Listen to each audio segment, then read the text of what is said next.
आज बीपीएससी शिक्षक भर्ती परीक्षा का दूसरा दिन है। पहली पाली की परीक्षा खत्म हो गई है। इस वक्त हम पटना में अशोक राजपथ पर बीएन कॉलेज में है। इसको परीक्षा केंद्र बनाया गया है। देखिए, शिक्षक अभ्यर्थियों की भारी भीड़ है। आज भी करीब 8 लाख अभ्यर्थी पूरे बिहार में परीक्षा में शामिल हो रहे हैं। पहली पाली की परीक्षा खत्म होने के बाद जो अभ्यर्थी बाहर निकल रहे हैं, हम उनसे बात करेंगे। पहले देखिए, कैमरा पर्सन आशीष आपको तस्वीर दिखा रहे हैं। भारी भीड़ है यहाँ पर अभ्यर्थियों की। कहाँ से आए हैं? गोपालगंज से। गोपालगंज। अच्छा, ये बताइए, अव्यवस्था के कारण बहुत दिक्कत हो रही है अभ्यर्थियों को, क्या क्या परेशानी हो रही है? बहुत परेशानी हो रही है। एक तो रहने के लिए होटल इतना महंगा होगा, हर चीज मतलब प्रॉब्लम ही प्रॉब्लम है। यहाँ पे रहने का कहीं व्यवस्था नहीं है। होटल में जाइए तो 2000 रुपया मांग रहा है सब।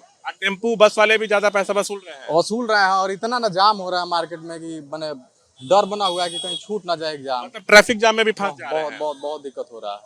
तेजस्वी तो कहते हैं कि व्यवस्था की जाए। कहाँ व्यवस्था है सर? आपको व्यवस्था दिख रहा है? कहीं व्यवस्था है? कहीं व्यवस्था नहीं है। अच्छा, आज ये बताइए, आज का प्रश्न पत्र कैसा था? जी, आज का प्रश्न पत्र संतोषजनक और हमारे पढ़ाई के अनुसार पूछा गया। हम लोग काफी संतुष्ट है इस परीक्षा से। कहाँ से आए? जी, वैशाली से आए हैं। वैशाली से आए हैं। ये बताइए, आने जाने में क्या समस्या हो रही है कुव्यवस्था के कारण? आने जाने में तो मुझे कोई समस्या नहीं है, बस प्राकृतिक वर्षा के कारण थोड़ा सा हस्तक्षेप हुआ है ट्रैफिक नियम में, लेकिन सब कुछ ठीक ठाक है। बायोमेट्रिक से हाजिरी लगा पा रहे हैं कि उसमें दिक्कत आ रही है? नहीं, कोई दिक्कत नहीं आ रही है। बायोमेट्रिक में इजी तरीके से अटेंडेंस हो रही है सर। अच्छा, और कुछ अलग से जो परेशानी हो? नहीं, कुछ भी परेशानी नहीं हो रही है। पेपर भी बहुत अच्छा था, जो पढ़ा था वो अच्छा बनाया। देखिए, हम और भी अभ्यर्थियों से बातचीत करेंगे। आप लोग कहाँ से आए हैं? समस्तीपुर से। अच्छा, समस्तीपुर से आए हैं। कहीं ट्रैफिक जाम में फंसे, ट्रेन में दिक्कत हो रही है? जो लोग दूर जिलों से आ रहे हैं उनको बड़ी परेशानी हो रही है। बहुत परेशानी है। क्या परेशानी हो रही है? थोड़ा दर्शक यहाँ रहना खाना ये सब बहुत सारा परेशानी है। लोकल सेंटर देना चाहिए था। इतना दूर दूर से हम लोग आ रहे हैं और लोकल सेंटर रहता तो हम लोग को परेशानी नहीं ना होता। बारिश का समय है, आप समझ रहे हैं। बायोमेट्रिक में हाजिरी नहीं लग पा रही है, सुनने में आ रहा था, तो रिजल्ट ही रुक जाएगा। नहीं लग रहा है हाजिरी। अभी लग रहा है। कई जगह से शिकायतें आई थी कि काम नहीं कर रहा। यहाँ पर हाजिरी बना हुआ है।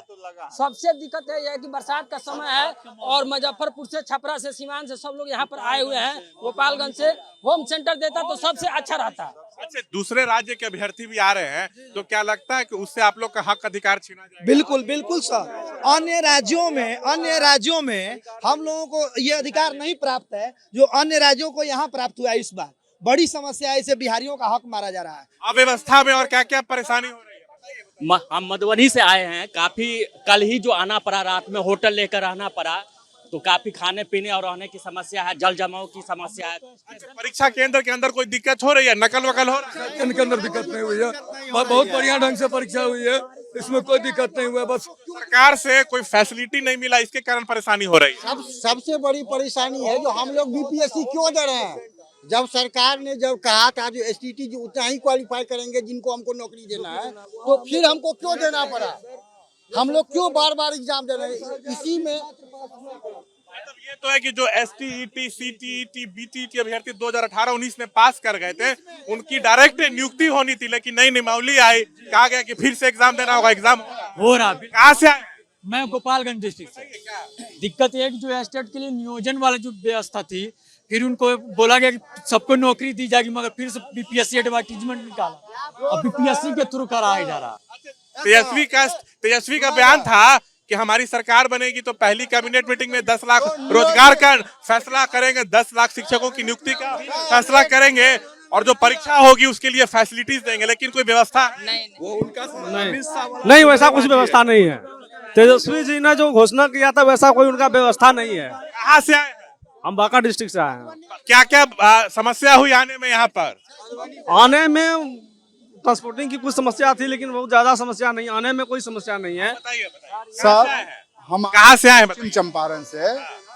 हमारा घर मधुबनी डिस्ट्रिक्ट है और मैं नौकरी करता हूँ 2007 से पश्चिम चंपारण में, और लगभग 17 साल हमने अपने जिला छोड़ करके कम तनख्वाह में इतने दिन से काम कर रहे हैं। 6000 से ही हम लोग शुरू किए थे। आज तक न हम लोगों का ट्रांसफर हुआ, न राजकर्मी मिला। ये बताइए, दूसरे राज्य के भी अभ्यर्थी आ रहे हैं, अगर वो लोग क्वालिफाई करके शिक्षक बन गए तो आप लोग का हक छीना जाएगा? एकदम, वो तो छीना ही जा रहा है ना। सबसे पहले हम लोग जो नियोजित टीचर हैं, जो 2007 से यहाँ पर बहाली है, उनको क्यों हम लोगों को परीक्षा में बैठाया जा रहा है? इससे पहले परीक्षा की क्या? जो दूसरे राज्य के अभ्यर्थी आ रहे हैं। हाँ, तो एक चीज है सर, स्टेट 2019 और हुआ था, उसमें दिया था मेरिट के अनुसार उसमें एग्जामिनेशन नहीं होगा, उनको ही ज्वाइनिंग दिया जाएगा जो मेरिट लिस्ट में आएंगे। एक तो ये हो गया, दूसरा ये कि जो पहले से टीचर हैं उनको इसे शामिल करके सरकार ने गड़बड़ किया है। अच्छा ये बताइए, जो लोग पहले STET, BTET, CTET पास कर चुके थे उनको भी परीक्षा में बैठना तो कैसे दिक्कत है? बहुत दिक्कत है। पहले बताया गया था कि STET क्वालिफाई को जो है नौकरी दिया जाएगा मेरिट वाले को, अब कहा कि नहीं BPSC से आइए, नियोजित शिक्षक कहा कि नहीं पात्रता परीक्षा देना ही पड़ेगा। कहाँ से आए? मधुबनी से आए हम। देखिए भारी भीड़ आपको देखने को मिल रही है। शिक्षक अभ्यर्थी परीक्षा दे के बाहर निकल रहे हैं। 1,70,461 पद पर बाहर निकाली गई है और इसके लिए 8,15,000 अभ्यर्थी जो है वो परीक्षा में शामिल हो रहे हैं। बेरोजगारी चरम पर है। साफ जो है वो यही कहना चाहते हैं कि हम लोग का जिंदगी संवार दे, बेरोजगारी के लत से मारे हुए हैं, वजह से न मुकरे हम लोग को तो जिंदगी। कहाँ से आए हैं? हम मधुबनी से आए हुए हैं। तेजस्वी और नीतीश जी जो वादा खिलाफी किए हैं शिक्षकों के साथ, उसको 24 और 25 में उखाड़ करके फेंक देंगे। ये शिक्षक लोग का वादा है। और ये वो राजकर्मी की दर्जा देने की बात कर रहे थे, वो पहले देखते हैं वो क्या करते हैं। अच्छा देखिए, कोई भी कॉम्पिटिटिव एग्जाम होता है तो उसमें जो अभ्यर्थी होते हैं खुद के खर्च पे आते हैं, रुकते हैं, लेकिन फिर आप लोग इतना क्यों विरोध कर रहे हैं कि सरकार फैसिलिटी नहीं? विरोध तो बहुत बड़ा है। सारी इनकी जो आप कहाँ से आए? बेटियां पश्चिम चंपारण से आए। चंपारण क्रांति की भूमि रही है। सारी इनकी शुरुआत जो चंपारण से होता है ना, अब इनको हराने की शुरुआत चंपारण से ही होगा। वहां से तो देखिए सरकार के खिलाफ में भी जो है यहाँ पे अभ्यर्थी बोल रहे हैं। बता दे आज शिक्षक हाँ बताइए कहाँ से आए हैं?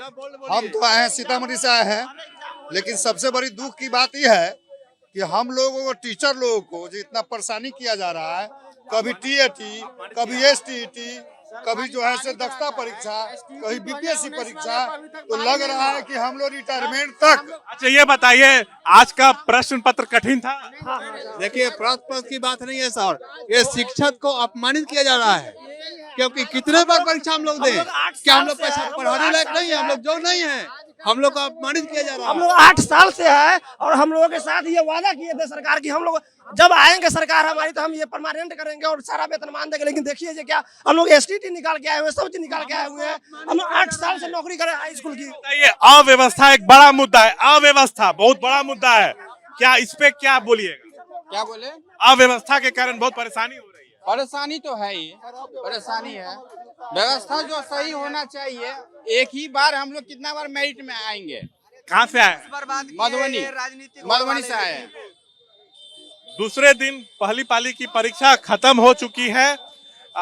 26 तारीख को भी परीक्षा होनी है, लेकिन जो अभ्यर्थी हैं यहाँ पे, जो शिक्षक अभ्यर्थी परीक्षा दे के निकल रहे हैं, वो नाराज दिख रहे हैं। कह रहे हैं कि हम लोग को जानबूझ के परेशान किया जा रहा है। तो हम लोग 3 साल पहले CTET, STET, BTET परीक्षा पास कर गए। हम लोग की नियुक्ति होनी थी स्कूलों में, लेकिन सरकार शिक्षक भर्ती नियमावली लाई और फिर कहा गया कि आप लोग फिर से परीक्षा दीजिए। हम लोग परीक्षा दे रहे हैं, लेकिन बार बार क्यों परीक्षा लिया जा रहा है? वहीं शिक्षक भर्ती नियमावली जो 2023 सरकार लाई थी, उस पर संशोधन किया गया था। कहा गया था कि जो दूसरे राज्य के अभ्यर्थी है वो भी यहाँ के भाग ले सकते हैं। तो इस पर यहाँ के लोग कह रहे हैं कि दूसरे राज्य के लोग यहाँ नौकरी करेंगे तो हम लोग का हक अधिकार छीना जाएगा। सो दूसरे राज्य में तो हम लोगों को नौकरी नहीं मिलती है। बता दें 2018-19 में बिहार में STET, CTET, BTET अभ्यर्थी जो है एग्जाम में पास कर गए थे। सरकारी स्कूल में लोगों की नौकरी के लिए वो लोग बार बार मांग कर रहे थे, लेकिन नियुक्ति हुई नहीं। इस साल सरकार जो है नई शिक्षक नियमावली लाई। कहा यह गया कि BPSC जो है वो परीक्षा लेगी। जो अभ्यर्थी एग्जाम में पास कर जाएंगे वो राजकर्मी कहलाएंगे। तो एग्जाम जारी है, 24 से परीक्षा शुरू हुई है, लेकिन